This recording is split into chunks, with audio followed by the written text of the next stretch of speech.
Well, good morning, everybody. And Sam, thank you so much for all those nice words, most of which were true. I've been here for a day and a half, and my lovely wife, Dorothy's over there, who I will celebrate our 45th wedding anniversary in a couple of months, if I make it.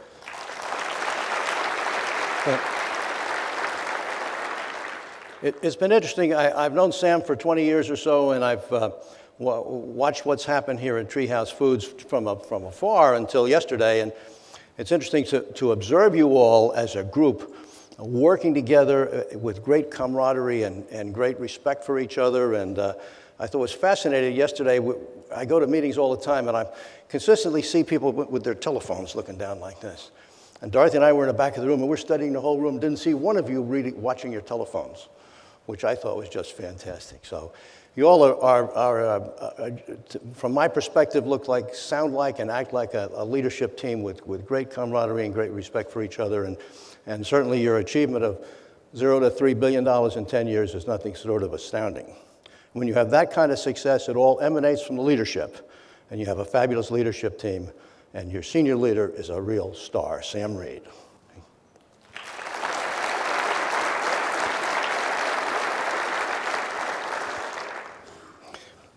A little bit about myself. I'm going to talk about Tractor Supply and its history and what made it successful. I was with the company for 30 years, and I spent my last 6 or 7 years founding and operating a leadership institute for executive education. I've been, as part of my process of this leadership education, I've become sort of a teacher.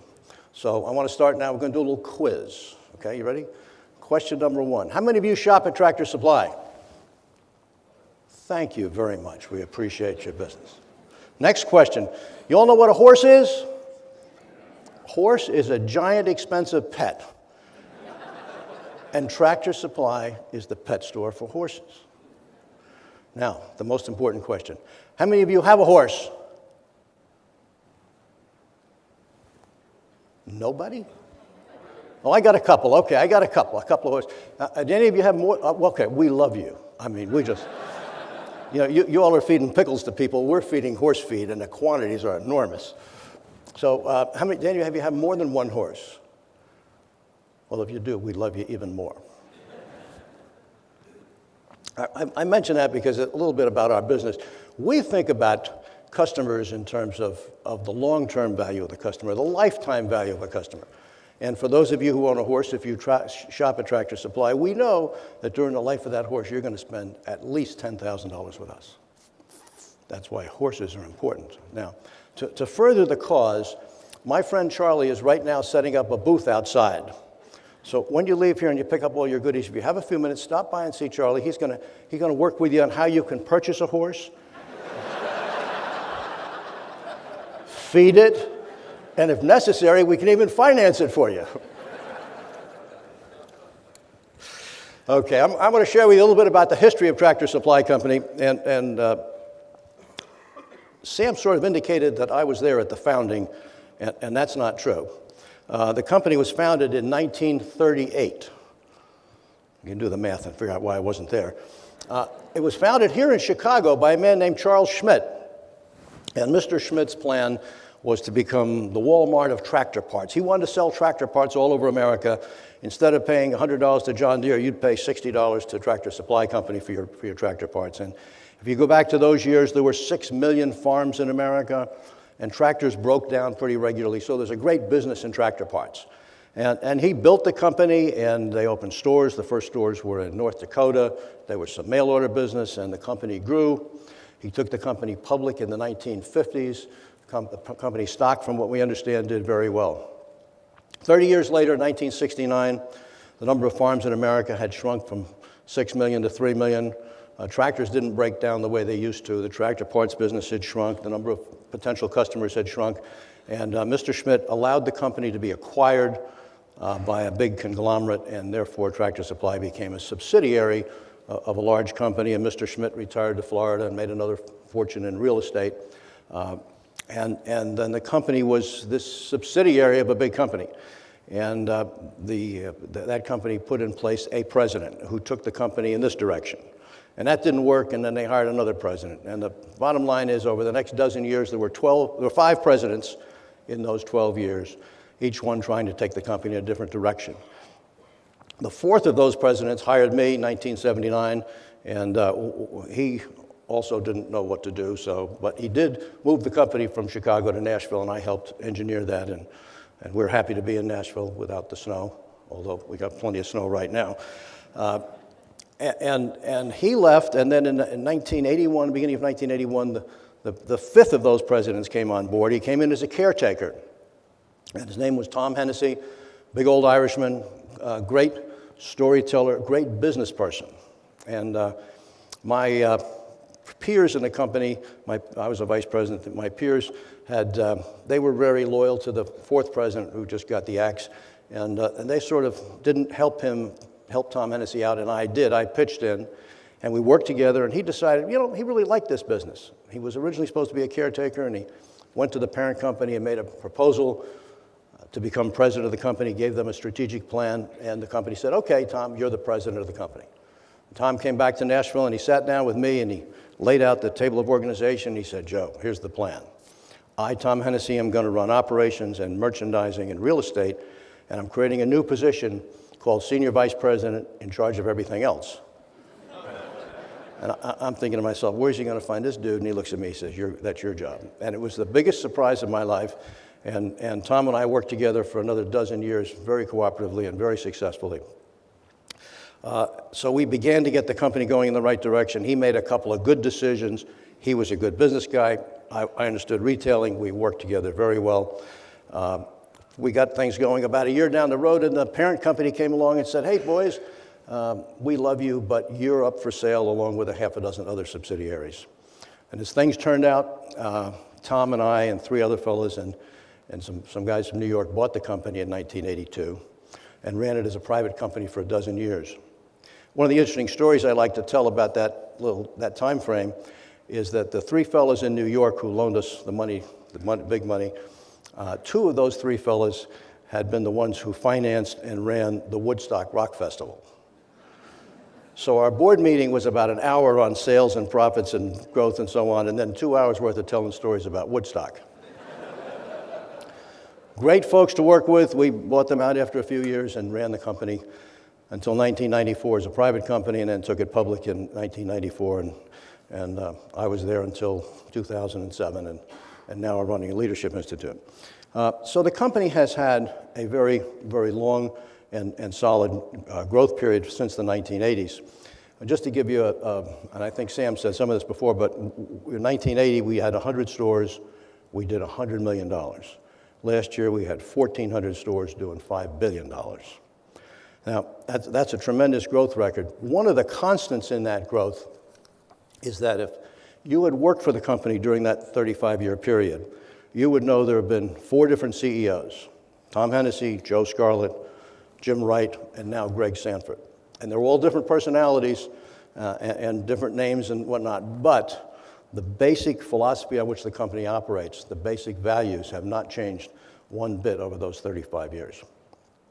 So what are the success factors? I want to share with you the 2 key success factors in Tractor Supply's phenomenal long-term and consistent growth. One is a strategy that really works, and the second is a culture that supports that strategy and supports the whole idea of growth and solid operations. So, early 1980s, Tom Hennessy and I are running the company. We're spending a lot of time in the stores. And remember now, what we saw is that the business was not doing well. It was okay, but it wasn't doing great. And what we saw in the stores were all sorts of different customers. You couldn't put them into a bucket. Some folks are wearing jackets and ties, some are in blue jeans, some are in coveralls. 1/3 are women, 2/3 are men. There's no commonality of the customer base. But we look outside and we saw a big row of pickup trucks. 2-3/4 of the people who are driving pickup trucks come into the store. So that says something. Then we were fortunate in that we had lots of data. We knew what we were selling. We knew how many of everything we were selling every day at every store. And when you aggregate all those numbers and look at things, what you find is that all the products that relate to production agriculture were at best flat and probably declining. And on all these other products, that didn't pertain to production agriculture. A lot of them were growing. For example, anything to do with pets was growing. Dog food, cat food, kennels, leads, collars, you name it was growing, and growing pretty rapidly. And the same had to do with horses. Anything to do with horses was growing. We were selling pickup truck toolboxes. We were doing a huge business in air compressors, and we were selling lots of men's work clothing, and then riding lawnmowers evolved into the #1 category. Well, we didn't come to this conclusion overnight, but over a fairly short period of time, we decided that there's a different customer out there. Forget about farmers, forget about production agriculture. We're defining this person as a hobby farmer. And our hobby farmers, there are millions of them all over America. It's very hard to define, but we define them, very hard to measure, I should say. We define them as a full family unit, typically mother, father, and children. All have dogs and cats, likely have some other animals, have some acreage, probably drive a pickup truck, live in a rural area, and that's their lifestyle. They love that. They love their animals and their old tractor and the land they have. And that became our direction. We're going to market to hobby farmers, and that's our exclusive focus and has been since the early 1980s. And that changed the dynamics of the business in every respect. It changed where we put stores. No more in the middle of a farm town in Iowa. We're going to put them in the towns surrounding bigger cities where there are lots of these hobby farmers. It changed the hours we were open. Instead of closing at 5, we close at 8. Instead of being closed on Sunday, we're open on Sunday. It obviously changed the products we carried. It changed the people we hired. It changed the dynamics of the business dramatically. And from that point, it's been an uphill ride ever since. At the time, in the early 1980s, there were about 40 chains of stores like ours that defined themselves as farm stores or ranch stores or farm and ranch stores, or 40 chains of stores, and we were one of the larger ones, but not the largest. Today, Tractor Supply has 3 times more stores than the next 5 competitors put together. So we took a strategy, understanding who a customer is, and market to that customer when our competitors didn't pay attention to that customer anywhere near the degree that we did. Second major success factor is about culture. And my predecessor, Tom Hennessy, always talked about doing the right thing. Do the right thing with your people, do the right thing with your customers, do the right thing with your business partners, in this case, mostly merchandise suppliers, and do the right thing in the community. And from that point, we built a culture, we built a mission, we built a value structure that has not changed materially since the early 1980s. And we talk about it all the time. Our mission is to work hard, have fun, and make money. Now, the work hard is obviously what we all want to do and make money, but to have fun is about, we like to have fun. And when you think about a retail company where 90% of your employees are dealing with customers, you want an environment where people are having fun. And we have this mission, we have these values, and we talk about them all the time. They're in the handbooks and on the walls like every company, but they're really in our hearts. We use them all the time, and we talk about them, and we guide ourselves by our mission and values. And we got to one point that one of our fellows suggested putting them on a card. And so now we have a card, mission and values, and I left a sample, I think, one for each of you on there, and just give you an idea of what we believe in as an organization. I don't want you to read them now, but we really, really focus on doing the right thing in everything we do. Now, we're committed to a number of things. We're committed to ethical behavior, and I've heard you all talk about that here over and over again today. We're committed to that in every respect, and as you think about retailers, one of the great measures of ethics in retailing is inventory shrinkage, and we have probably the lowest inventory shrinkage of any retailer in America. We have an absolute commitment to doing the right thing in every case, no matter what the circumstances. We are focused on education. We believe that the better we can teach our people how to be good leaders, how to be good managers, the more effective they can be. We operate Tractor Supply University. It's a pretty expensive and a pretty complex operation, but it's all about developing leaders throughout the company. We've got an entry-level program for store managers and first-line supervisors, and we've got a mid-level program for people that you might consider district managers or mid-level managers, and then we have an executive development program for the very most senior people. And I'll just give you one little example of how that would impact a store manager. If you were in a training program to become a store manager for us, you can only be trained in about 10% of the stores where we have qualified teachers, and you have this big book. You've got to learn all the technical things, and and go through learning everything that has to be done in the store. But before you can take over a store, you have to come into Nashville and spend a week in a class. And the class is taught primarily by senior executives, and it's not about anything technical. It's about strategy and values and direction and team building and hiring and evaluating and building community relations, all about the softer skills. And it's taught mostly by senior executives. And we take them all out to dinner on Thursday night, so by the time you leave there on Friday afternoon, you've met every senior executive in the company. You've heard every one of them talk. You've been to dinner with them. You know how we think, and you know what the company's all about. So whether you're running a store around the corner or 2,000 miles away, you never have to look over your shoulder. You understand what it's all about, and you're able to make decisions and do things on your own. We believe in empowering people. The further you can push decision-making down the ladder, the more effective you can be. I mean, an interesting example, in every one of our stores is a big sign that hangs over the checkouts that says, "Satisfaction guaranteed," which every retailer in America says. But underneath those words are, in smaller font, are the words that say, "Every team member has the authority to do whatever it takes," which simply means that we trust you. And we trust, if you work in the store, you look up there, you say, "The company trusts me." So when it comes to a customer issue, take care of that customer, do whatever it takes to make it right for the customer, because as I said earlier, we think in the long term, we think in the long-term value of our relationships with those customers. We focus on customer service. Take care of the customer. One of the things we challenge our people to do is to learn a customer name a week. So you work 50 weeks, assuming you get 2 weeks vacation. Every week you can learn a different customer's name.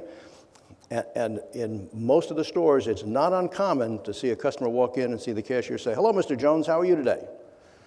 And the power of that is simply incredible. That's the kind of thing you just keep talking about, and people, they get in there and they get to learn customers' names. And as I like to say, if you know your customers, if you can call your customer by name, you can charge them 10% more. We don't do that, but that's how powerful it is. We have another part of our culture. We have a store support center. We don't have a headquarters. We have a store support center.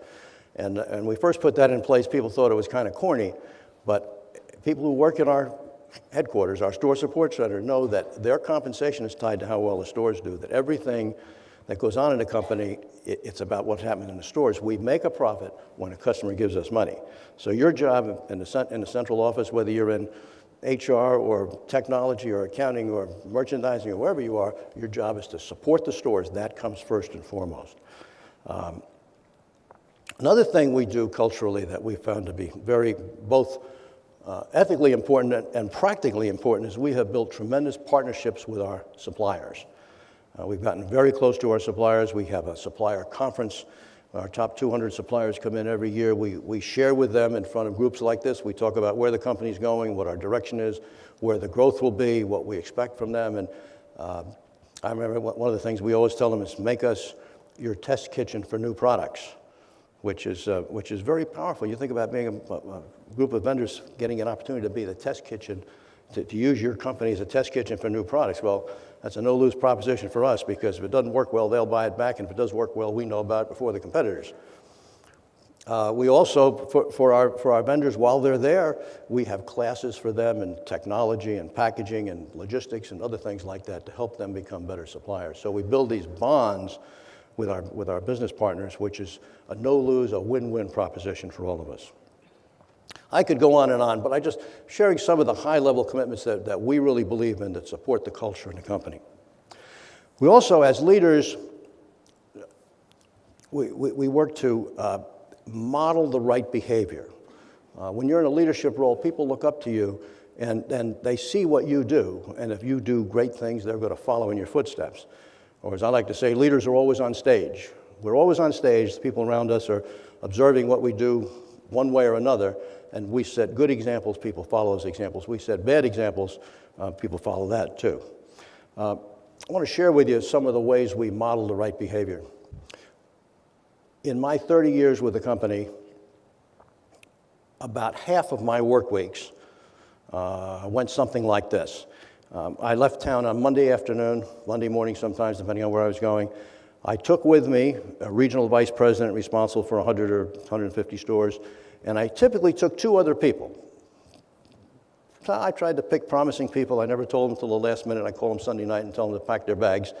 And I picked somebody from HR or somebody from the merchandising department or marketing or logistics or IT or even accounting.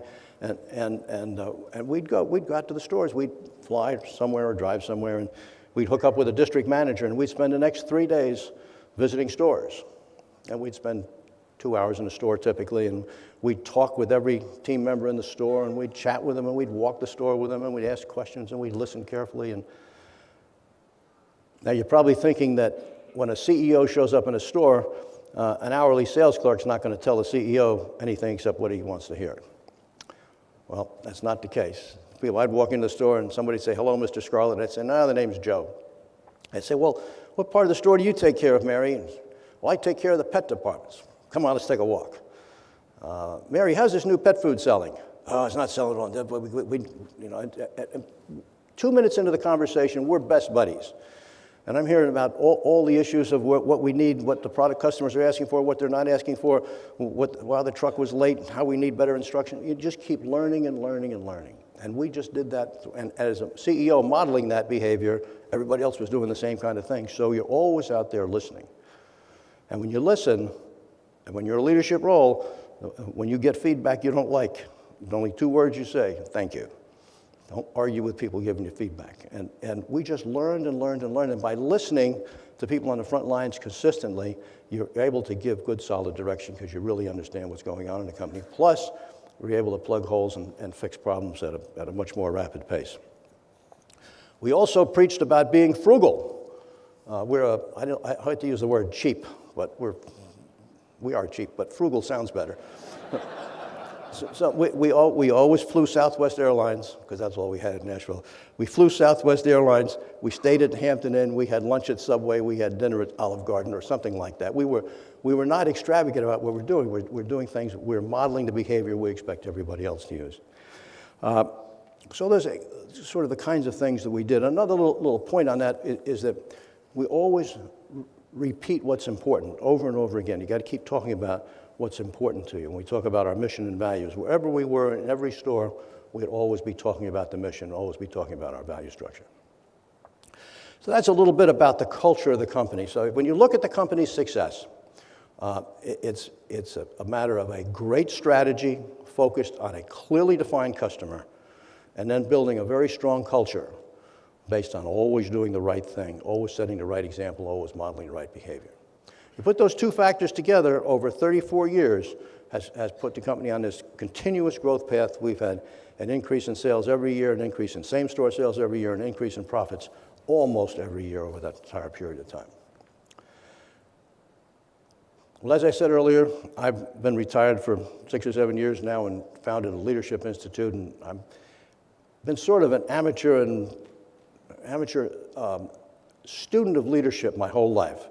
Watching, observing, reading, studying, and learning about what people are doing, leading businesses, and I've learned a lot and taught a lot and coached a lot, and I want to share with you a few key thoughts about leadership that I think are essentially important, and some of this again may be repetitive of some of the things I've said earlier. First is never compromise your principles.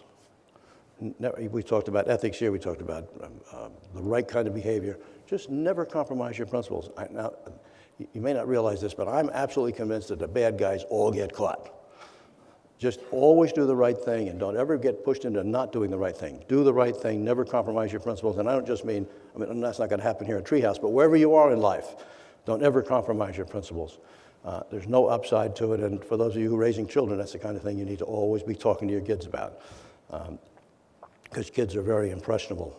And we talked about those things at Tractor Supply all the time. At every sales meeting, we talk about ethics, we talk about teamwork, we talk about the things that made the culture what it is.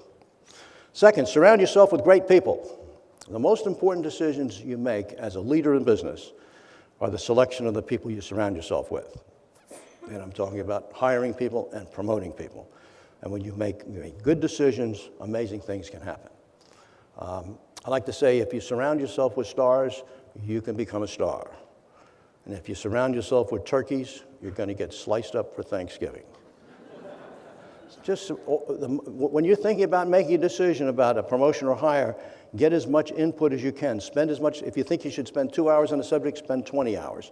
Because in the long term, when you make good people decisions, your future looks very bright. And when you make bad people decisions, you have a price to pay. And I just tell stories about the good ones, decisions I've made over the years, and I made a few bad ones too. And those are difficult to deal with when you make bad decisions. Set clear direction for your people. People need to know where they're going. And you need to say it over and over and over again. Everybody needs to know where they're going. I have a story for you. Going back to 1990, I was president of the company at the time. I had a pretty good idea I was going to become CEO a few years later. And my boss, Tom Hennessy, I mentioned before, he was a great guy, but he wasn't one much for making big speeches and talking too long about any particular topic. So in that year, I had read some book about vision and about future communication. And so I cobbled together a vision for the future of the company. And there was only one new thing in my vision. I knew what we were going to do in operations, and I figured out what we're going to do in technology and logistics and marketing and real estate and so on. And I delivered the speech to the company, to different groups all over the company, repeatedly beginning early in 1990. And I talked about all these different things we're going to do. And the only new thing in my talk was that we were going to double the size of the company in the next 5 years from 200 million to 400 million. And I delivered this talk, and I was only getting modest response from it at first, but then we kept seeing the silos go away. People began to work together, and all of a sudden you'd hear about this person did this with this person, and this department worked with this department. And by sharing that vision for the whole organization, people began to come together. And it made all the difference in the world in building a team environment, because everybody could see the goal at the end of the road. So sharing the vision for the future, setting clear direction for people is, it's essential to success. Delegate, delegate, delegate. Micromanaging is the biggest detriment to morale you ever. It's just awful. So as you move up the ladder, what I see happens sometimes is people move up the ladder and they don't delegate responsibility, and then they become micromanagers, and that it defeats the whole purpose of getting ahead. So as you move up the ladder, take charge, lead, delegate. As I said earlier, push responsibility as far down the ladder as you can, because when you delegate responsibility and people get things done, they feel better about themselves. They'll probably do a better job than you would do, and then they have respect for you. So delegate, delegate, delegate. And as everybody always says, build a teamwork environment. We always want to have teamwork. Everybody has a teamwork. A few thoughts about that. I talked earlier about listening in the stores. Listening to people is, the people on the front lines know the most about the work. And the more you listen to them, the more you learn, the more you can validate what you're doing, or the more you can challenge what you're doing. Listen and communicate, communicate, communicate. We have a philosophy, keep no secrets. Keeping secrets from anybody that works for you is that they begin to mistrust you. And the more you share, the more they trust you, and the more they work with you. So just some thoughts on leadership. Never compromise your principles. Surround yourself with stars. Take charge, delegate, delegate, delegate, and build teamwork. Just do the common sense things that you would want when you're working on a team. 2 thoughts on personal development. You got to always have, if you work for me, one of the things I would say to you, what is your learning agenda? So I would sort of ask you that question now. What is your learning agenda? And if you don't have one, I would challenge you to think about getting one, because everybody around you is learning all the time, and your competitors are, and your competitors in the business and out of the business. So everybody needs to have a learning agenda. The world is changing faster now than ever before, and we all need to have a learning agenda. Even at my age, I have a learning agenda. We're always trying to learn more. And it could be reading books or reading magazines or or going to trade shows or taking classes, or probably in my more senior years, I would probably tell you I learned more from networking with other people in my business and other businesses than any other single way of learning. But everybody needs to have a learning agenda.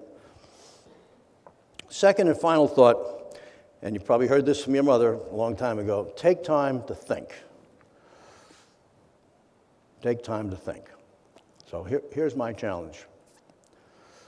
Take a notepad, something to write with, and go somewhere, anywhere. Once a year, twice a year, 3 times a year, whatever it's going to be. Just go everywhere and leave your damn phone at home. And just close your eyes and just think to yourself. And you ask yourself 3 questions. Number 1, how am I doing in my job? What do I need to do better? What have I not done? What do I need to learn? How am I planning for the future? And I don't mean next week. I'm talking about, think 6 months out or a year out. What do I need to do? What if Charlie gets promoted and I need to fill that position? Do I have backup? Have I thought about it?